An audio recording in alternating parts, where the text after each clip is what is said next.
Mesdames et messieurs, bonjour. Nous sommes le mercredi 22 décembre 2021. Bienvenue aux informations de la mi-journée. Voici les titres. Maître Adrien Humbedji a été désigné comme président d'honneur du Parti du Renouveau démocratique à l'issue de leur 5e congrès ordinaire tenu à Porto-Novo. Les analyses et appréciations sont à suivre.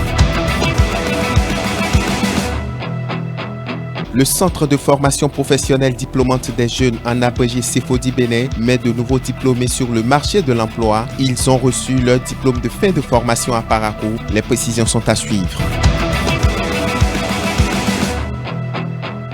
Et puis, des cas d'incendie dans plusieurs grands marchés du Bénin ont été enregistrés tout au long de cette année. Le record détenu par le marché de Dankokba de Cotonou, par exemple, est tout au moins de 4 incendies. Les causes de ces feux qui ont dévasté les marchandises des commerçants sont nombreuses.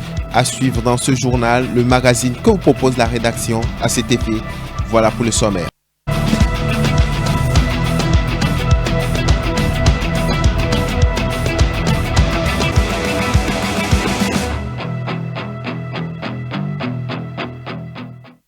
Merci de nous préférer pour vous informer. Vous l'aviez entendu dans les titres, Maître Adrien Humbedji a été reconduit président d'honneur du Parti du Renouveau démocratique au thème du 5e congrès ordinaire tenu dimanche 19 décembre 2021 à Porto-Novo. Mais une question se pose, est-ce pas manque de leader en dehors du patriarche? Les explications de Aziz Adam Soulé. Le Parti du Renouveau démocratique PRD a tenu ce week-end son 5e congrès, un congrès à l'issue duquel son leader, Maître Adrien Humbedji, a été reconduit au poste de président de ce parti alors qu'il s'apprêtait à déposer le tablier. Cela fait 32 ans. Oui, 32 ans. Une éternité en politique. Je dirige ce merveilleux parti, créé pour conquérir et exercer le pouvoir d'État. Nous avons fait de notre mieux. J'ai donné et beaucoup donné, mais j'ai aussi beaucoup reçu. Je vous sais gré de l'affection, de l'estime et de la considération que vous m'avez toujours accordée. Sans vous, je ne me serais pas relevé à chaque fois après les coups reçus. Il est temps que je me retire pour un repos auquel...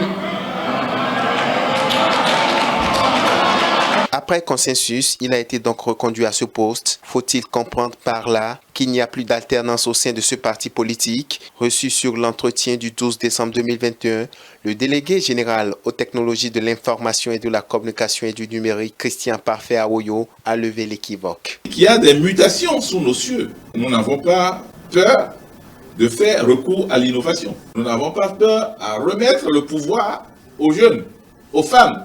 On a mis dans nos statuts 30% de jeunes, 30% de femmes et 30% au niveau de toutes les autres catégories confondues. Ça veut dire qu'on sait là où ça peut aller. Mais la grosse interrogation, malgré cette remontada annoncée, le PRD a-t-il encore les coups de franche pour s'en sortir? Le consultant politique donne sa lecture. Une seule personne ne peut pas conduire un tel appareil et s'en sortir. Il est lourd. Il est évident qu'au jour d'aujourd'hui, le parti ne peut pas avoir les 10%. Le jeu politique reste donc ouvert sur le terrain pour la conquête de l'électorat. Dans ce journal, les enfants de l'école primaire publique Segbokwe ont reçu ce mardi 21 décembre 2021 un don de vivres. C'est une initiative du Lions Club Cotonou Doyen en collaboration avec Léo Club Cotonou Phoenix. L'objectif de ce geste est de permettre à ces enfants de passer d'agréables moments de fête de fin d'année. Nafissatou Hassani, Prudence Koussoron pour le compte rendu. Segbokwe, un des 9 arrondissements de la commune de Kouamansé, situé à 53 km à l'est de Cotonou, sur la route de Lomé, a reçu la visite du Lions Club Cotonou Doyen et de son filleul le Léo Club Cotonou Phoenix pour une cérémonie de remise de vivres et de non-vivres aux élèves de l'école primaire publique de Kpassenokodji. La remise entre dans le cadre des activités statutaires du club présidé par le lion Magloa Dato pour permettre aux plus jeunes et leurs parents de célébrer dans la joie et l'allégresse Noël. À l'occasion, le passe-président du Conseil des gouverneurs a remercié les membres du club pour cette initiative. Je remercie la délégation qui est venue ici ce matin pour essayer d'apporter de la joie dans vos cœurs. Nous avons hésité. Est-ce qu'il faut vous donner des jouets? On a dit les jouets, c'est éphémère, c'est beau, mais c'est éphémère. Mais si vous pouvez bien manger le jour de Noël, faire la fête le jour de Noël, ce serait beau pour vous les enfants de Kwamassé. C'est en cela que je remercie le Lions Club Cotonou Doyen qui a ouvert la voie. Parce que à travers ça, nous sommes nombreux. Il y a plusieurs clubs. Peut-être que d'autres clubs vont venir vers vous et Kwamassé peut être le noyau, le symbole du Lions Club du Bénin. C'est ce que je souhaite pour vous. Le directeur de l'école n'a pas caché sa joie et a fait ressortir l'importance de ce don pour ses enfants qui fêteront mieux Noël cette année. C'est une joie pour moi pour vous accueillir ce matin, car les années passées, on n'a pas de telles choses. Cette année, vous êtes Papa Noël pour nos enfants. Les enfants, grâce à vous, vont bien fêter cette année. Je vous remercie. Soyez les bienvenus. Le président du Lions Club Cotonou Doyen a présenté les différents dons aux récipiendaires tout en espérant que ces présents servent à la préparation d'une belle fête. Dans ce que nous avons apporté ce matin, des sacs de riz, des macaronis, des spaghettis, du maïs, du haricot, du couscous, de l'huile végétale. C'est à peu près ça que le Lions Club vous a apporté ce matin pour vous permettre de bien fêter. Le représentant des écoliers a exprimé au nom de ses camarades et en son nom propre leur profonde reconnaissance à l'endroit des donateurs. Votre arrivée dans notre école ce jour nous fait rêver de très belles fêtes. En retour, nous vous promettons de bien travailler à l'école pour vous encourager à revenir les prochaines fois, les bras beaucoup plus chargés. Pour cela, nous souhaitons que l'année nouvelle 2022 nous ouvre des portes de santé et de bonheur afin que nous puissions bénéficier pour longtemps de votre bienfaisant soutien parental. De Segbokhouet, direction Parakou, de nouveaux diplômés sur le marché de l'emploi libérés par le Centre de formation professionnelle diplômante des jeunes, CFODI Bénin. Ils ont été formés entre autres à l'informatique, à la technique, à l'hôtellerie et au commerce. À l'issue de leur temps de formation, ils ont reçu leur diplôme en fin de semaine passée à Parakou. Léon Batonriro et Boris Harissou ont suivi la cérémonie et nous proposent ce compte rendu.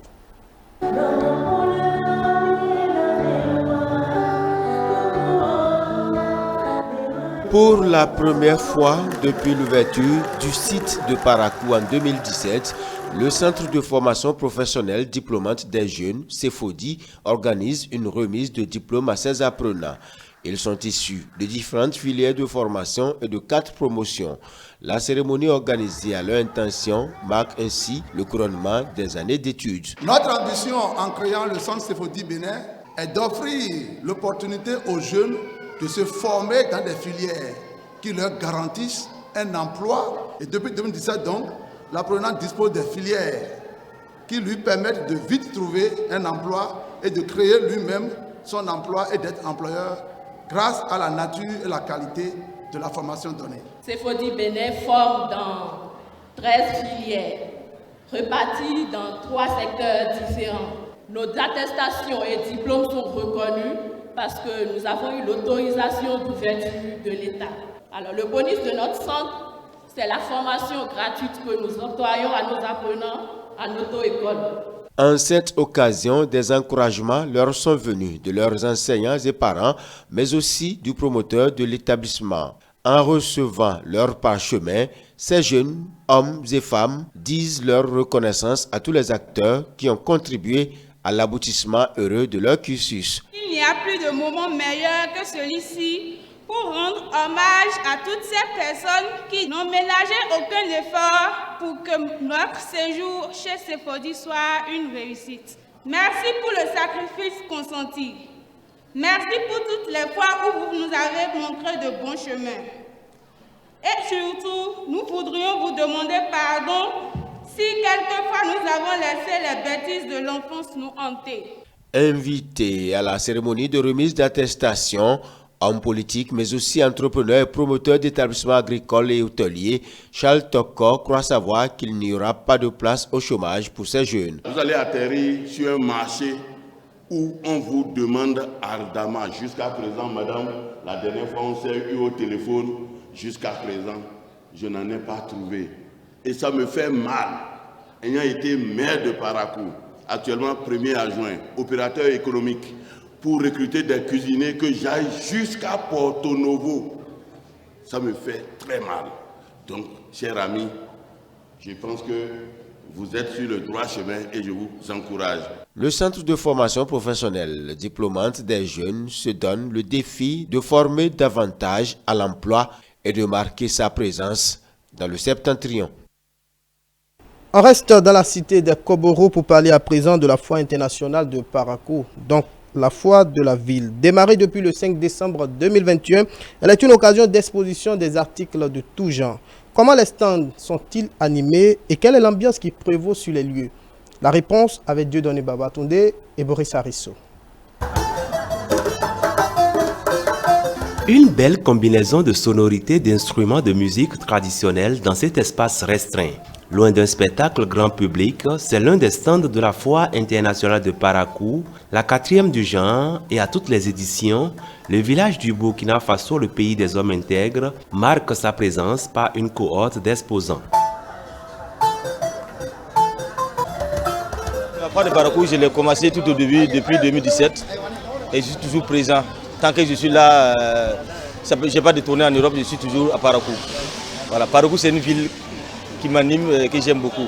Placé sous la coupole d'un événement sans Covid en raison de la pandémie mondiale, l'acte 4 de la Foire internationale de Parakou connaît, si l'on peut ainsi le dire, quelques petites difficultés, doublées de la cherté des produits. Mais ce dernier aspect reste bien subjectif.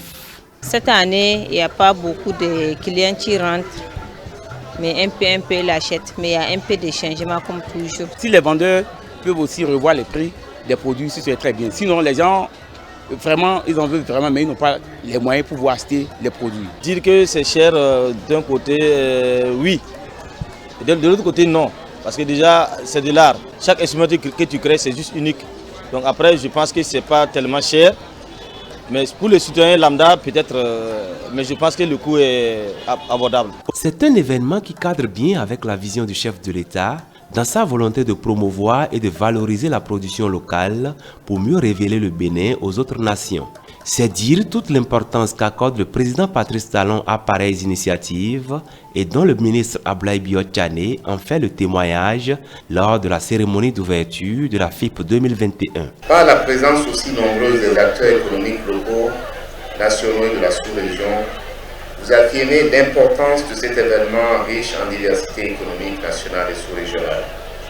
C'est dire que ce moment témoigne du dynamisme de nos entreprises et les emplois qui les font vivre.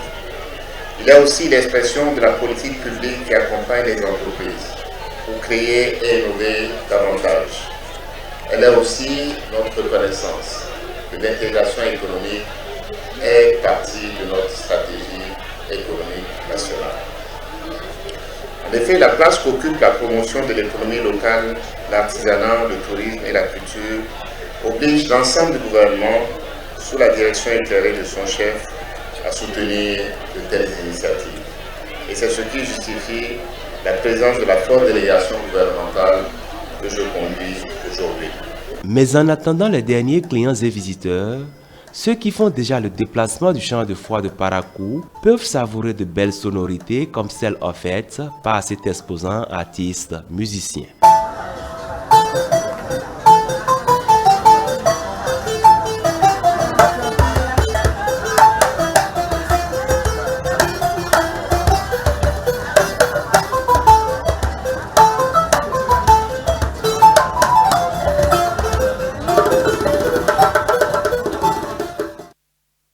Un dernier élément pour mettre fin à ce journal de la mi-journée. Malanville, Ouida et Cotonou. Au moins un marché de ces communes a pris feu au cours de cette année 2021. Le record est détenu par le marché d'Antokpa qui a enregistré au moins 4 incendies. Les causes de ces feux qui ont dévasté les marchandises des commerçants et commerçantes sont nombreuses et parfois spirituelles selon les témoignages. Les explications dans ce magazine, réalisé sur les images de Shedrack Denalé et de Prudence Kousouran. L'année 2021 aura également dans son compteur les incendies tous azimuts constatés dans les marchés au Bénin. Du nord au sud, plusieurs commerçants ont ressenti les douleurs des effets dévastateurs de ces feux. Les plus flagrants sont ceux du marché d'Antokpa de Cotonou, l'un des plus grands de l'Afrique de l'Ouest. Au moins 4 incendies constatés, dont 2 ont fait d'énormes dégâts. En avril, au moment de la Pâque, alors que tout semblait être calme et que les citoyens vaquaient aux diverses manifestations visant à célébrer la résurrection du Christ, au marché d'Antokpa, c'était le drame.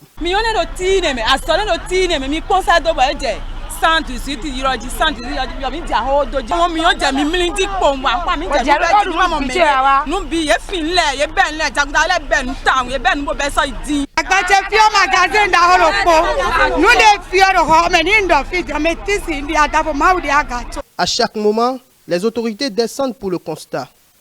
Des moyens sont mis en œuvre pour soulager les victimes. La preuve est que cet endroit parti en fumée est aujourd'hui sous cette forme. Mais il y a lieu de savoir ce qui pourrait être la cause de ces incendies. Les incendies à Dantokpa, selon moi, je peux dire c'est compte tenu de l'encombrement. Tokpa est un peu encombré. Si on peut désengorger Tokpa là, ce serait bien. C'est un manque un peu d'entretien. Parce qu'il a le profond du marché là-bas, il a des gens qui dorment dans le marché. De temps en temps, c'est qu'ils vivent comme s'ils sont à la maison, quoi. Ils préparent, ils font tout. Chez moi, je crois que c'est ça qui amène souvent l'incendie. Parce que quand ils sont en train de préparer là, ça peut prendre le feu de courant, les aïeux qui sont dans le marché. C'est ça que je vois. C'est un manque de respect qui est en train d'amener ça tout. On ne veut pas dire, on ne connaît pas l'homme propos de dispose, mais quand même, on doit de respecter comment l'État on va respecter. Une fois même, j'ai appris que c'est les gardiens qui ont, je sais pas, fini de voler une dame et qui ont mis feu à la marchandise pour camoufler un peu leur fait. C'est tout ce que je dis. Bon nombre d'usagers du marché estiment qu'il faut aussi plaider le cas des incendies au niveau du Vaudou Dan qui s'y trouve. Pour eux, cette solution reste primordiale.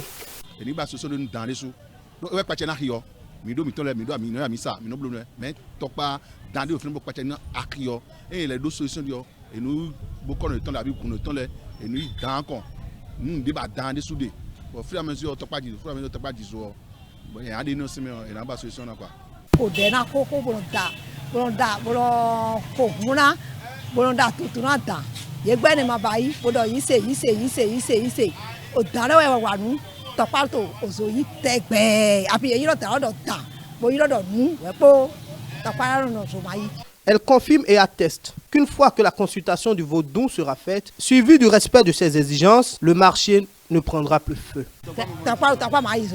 Cette lecture n'est pas celle que voit la Société des marchés autonomes du Bénin. Les raisons sont toutes autres. Seule la vétusté des installations électriques peuvent justifier la récurrence de ces incendies.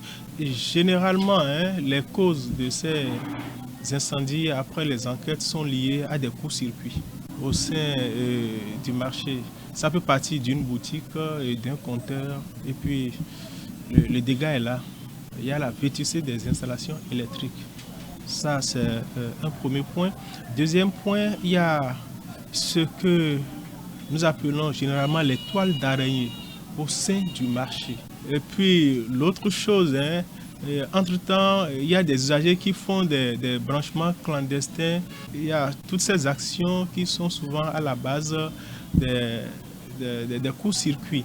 Pour chaque incendie, c'est tout un dispositif qui est mis en branle par la Sogema pour assister les commerçants en difficulté. Lorsque l'incendie est en cours, nos sapeurs-pompiers, nous profitons pour leur dire merci pour tout ce qu'ils font dans le marché d'Antokpa et les autres marchés. Les sapeurs-pompiers interviennent pour maîtriser le feu, histoire de venir à la rescousse des usagers pour limiter les dégâts. En dehors de ça, la Sogema est placée pour aider, est bien placée pour secourir les usagers. Et la Sogema a toujours joué sa partition.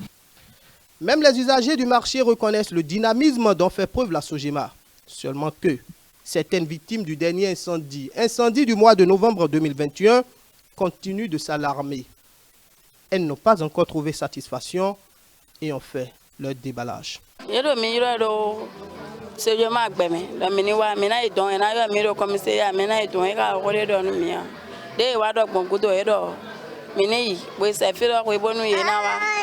Soit le Kabi, il y en a d'autres quoi de, maintenant sous ben d'autres paroles, il y en a d'autres amis, il y en a d'autres médias portables. Mais quand on fixe, mais il doit y une semaine de côté. Il y a mien, il y a pas de rodéa. Mais quand on fait le mot, ouais. Mais donc à quoi le mettons faire? Ni jalé, ni quand quoi l'on a mis un yon ting. Ni jalé boire et demi, nous mettons les bio et faire, mais ça le vit pas vite à l'homme. Ti so la l'homme na mien, c'est tout nya quoi faire, on so don tia. Azo wanje bile fio, so do kon ko do l'homme. Ni jalé boire quoi l'on a mis. Ete nous vivons dans des démelodo. Dès nous les bifio mo bon kangba bijiso e yo mi to sojema bo yo mi to commissariat bo na do mini wa de bo so ya sana mi we e yo mini bojo mi don do fi pe bi ma gbo we for me no ma bo bro kangba se do bo se do come e te yan home de to ma no jite me lo e so gbedo ma so a place kangba lo ko bo yi mi to benebo bo e te mi na so ba po fi po na hu mi ka te a na hu me de a nde na bi de yan do na mi do de jam bai do de filo chi fi pe fi bon do ko je mbebe ni wa do de jam bai do lo be me lo ko ni si parce que a ouvert ça lo e hu gan mi na dunu e hu gan me. En attendant qu'elle n'obtienne satisfaction, il est important de rappeler les dispositions prises par l'État pour limiter autant que faire se peut les cas d'incendie dans le marché. L'interdiction de tout foyer au sein du marché. Les bonnes dames ne sont plus autorisées à faire du feu dans le marché. Nous avons pris ces dispositions. La suppression des toiles d'araignée de façon progressive, le regroupement de certains compteurs, l'installation d'un compteur force pour permettre les branchements à partir d'un compteur unique. L'interdiction faite aux usagers de faire des branchements clandestins, de faire des branchements sans l'intervention de l'électricien de la Sogema. Rappelons que le gouvernement a également en projet la délocalisation de ce marché. C'est plus exactement le transfert des grossistes. L'opération se déroulera en plusieurs phases, donc progressivement. C'est sur cet élément que nous refermons ce journal de la mi-journée. Merci de l'avoir suivi. Merci également à toute l'équipe technique conduite par Saint-Tiche Fronsa. Suivez-nous sur l'ensemble de nos plateformes digitales. Notre site internet www.etelebene.com, notre page Facebook Etélé en direct, notre compte Twitter Etélé Live, notre chaîne YouTube Etélé Bénin et en direct via notre application iOS et Android Etélé Bénin. Etélé avec vous pour vous. Prochaine édition du journal présenté 19h. À bientôt.